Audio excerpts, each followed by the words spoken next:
the rain doesn't go away, at least it's light enough to play. Gray day in Bristol, Connecticut for the Mid-Atlantic Little League Final. Paramus, New Jersey versus Clinton County, Pennsylvania, with a trip to Williamsport and the Little League World Series on the line. Hopefully, it's time to play ball.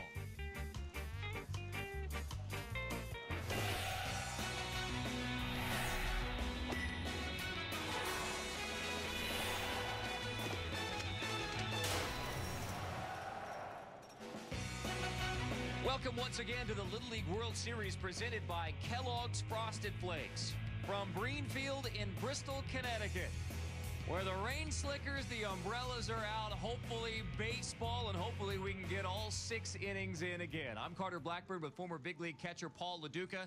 This New Jersey team from Paramus has gotten to the Mid-Atlantic Region Final thanks mostly to pitching and defense and maybe saving the best pitcher for last. We got their ace on the mound today, Iro Mitsutani. Came here from Japan about a year and a half ago.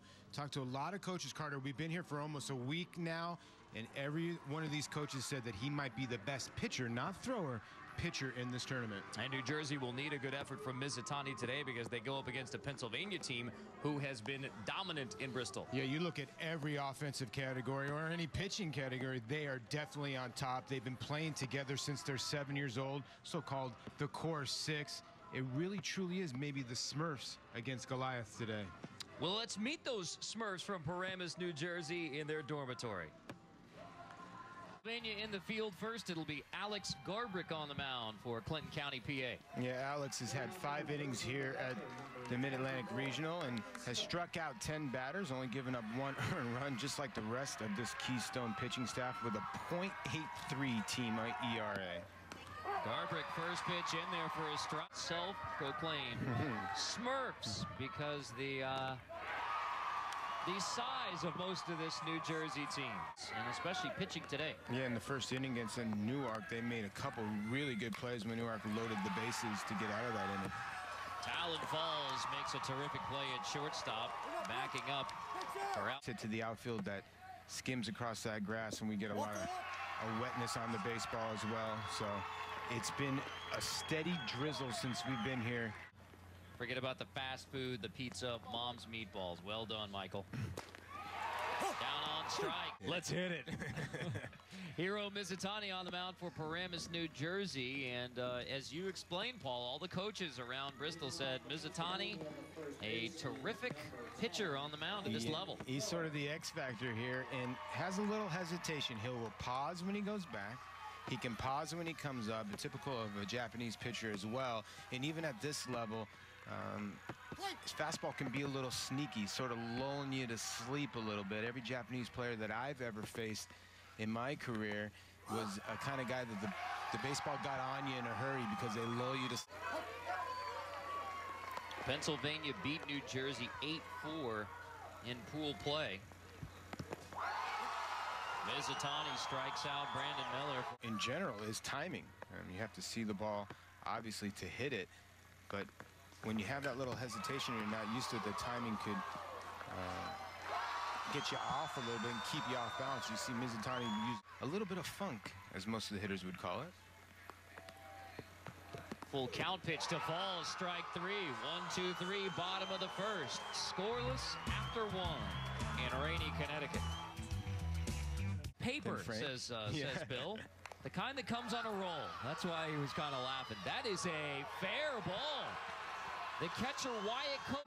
Or barehand it and throw it because the ball was so close to the line, you're throwing it into the runner's path. Special pinch runner Joe Rendine on at first base. That doesn't mean that Connor Heim comes out of the game. It means that for this time down, Joe Rendine will pinch run. Heim can come back. We'll lay off of that for now. Full count. Krishon hits this one off the end of the bat into shallow center field, advancing to second base. Rendine, the courtesy pinch means when you get runners first and second, no one out. Got to take advantage, try and get a run home. Jim Krishon swinging away. Look at the running grab in center by McCloskey, sending the runners back to first and second. 1 out for James Rendine, who has a line drive here into right center field. At third base, Joe Rendine is out. At home plate, rounding third on the line drive single. Joe in center field here in the second to keep it scoreless. Now Mizutani bats, runners in the corners, 2 outs. Talon Falls bobbles, manages to get it to second in time for out. Full count pitch is inside, first base runner. Take a look at our Fresh Take, brought to you by Subway. Well, the Mid-Atlantic region will complete this list. The 8 teams from the United States who are in. Huntington Beach and Warner Robins at the top of the list, both getting there in dramatic fashion. International, the field is set. So again, there's 16 teams in Williamsport, 8 from the U.S. Breaking ball, and most of the Japanese pitchers that you do face, they live with that fastball up and that breaking ball down.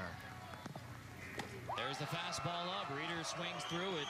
Third strikeout already from Hiro Mizutani. To pick up the ball, or you pick up the ball later. Is that the case as well with the turn and hesitation? Yes, definitely. And that curveball is lifted into center field, and a diving grab made by Jim Crichon in left center. Defense on display again for the teams from Paramus, New Jersey, and Clinton County, Pennsylvania. And Mizutani gets a little bit of laugh. Another one of the smallest Smurfs diving. What a great play by Jimmy Crichon. And it seems like him and the Rendine brothers, all about 80 pounds of all of them, have been... So, yeah, right in line with Ethan's character. He said, yeah, not only I want my number, I want it in reverse. Watkins down on strikes, looking still scoreless after 2. Defense carrying the day again here in Bristol, Connecticut. Jimmy Crichon says, I want to be on Web Gyms. Hey, whatever works. Big swing by Brandon Smith. Chris Regal Buto was retired by Talon Falls on a terrific play at short. 0 for 2 now as McCloskey makes the grab. To this point. He hits the 2-1 back up the middle for already the 4th base hit by New Jersey. A 2 outs. They won state for the first time. Garbrick's pitch makes it all the way to the backstop, down to second base. Denigris team is up. That's 3.5. So we're already in the top of the third. Still scoreless game, obviously, but that means that any run in a potentially shortened game is big. And that means that Denigris getting now 60 feet away. Over one of those runs. Full count, 2-out pitch is down low. Ball 4 to Nyland. So the first 2 batters of the third were retired. And the single by Denigris, he's down to third after a pair of wild pitches. Runners at the corners, 2 gone. Gonna have a special pinch runner coming here for Paramus. That'll be Brian Benino, who's going to go down to first base. So Benino, special pinch runner for Nyland at first. Let's see. So a 2-2 pitch from Alex Garbrick. Swing and a miss in softball. Bottom of the third, Trevor Nicodemus will lead off. Nicodemus, first pitch swinging, sends this one into left field. Denigris makes the grab, out number 1. McCloskey lifts the full count 1-out pitch into center field. Jim Crichon settles under it, out number 2. Change their timing with a runner on base. Miller swings through the breaker from Mizutani, out number 3. We've played 3 complete and still scoreless in Bristol, New Jersey versus PA. And 1 run is going to be key in this game with these 2 kids throwing. So scoreless so far between New Jersey and PA. Hiro Mizutani allowing only 1 base runner. 4 hits on the board for New Jersey. Paramus unable to get a run home, thanks in large part to the defensive play from Tyler McCloskey. So 4 innings would be an official game in the books. Now, if you are unable to complete this game, you go to records during this regional. Undefeated Pennsylvania would be the Well, we made it through 3, nearly an hour of baseball before the rain picking up to a point where the tarp has to come back on the field. So in a rain delay officially here at the Mid-Atlantic final between New Jersey and Pennsylvania. So the teams are back in the dugouts. The tarp is out, and of course safety the primary concern. Through 3 innings with drizzle and light rain. Rain picking up with some more rain coming on the way up the coast toward Connecticut. 6 innings is the full regulation game. 4 innings is an official game. So we're moving to the top of the 4th. Let's look at the weather map. And Paul, you break down the weather map for us here. NG, that's my text. Not good. Not good. Yeah, I mean, the drizzle was playable before, and now it has picked up to a steady rain as well. So safety is obviously the definite issue. And listen, with a game with this much impact for these kids,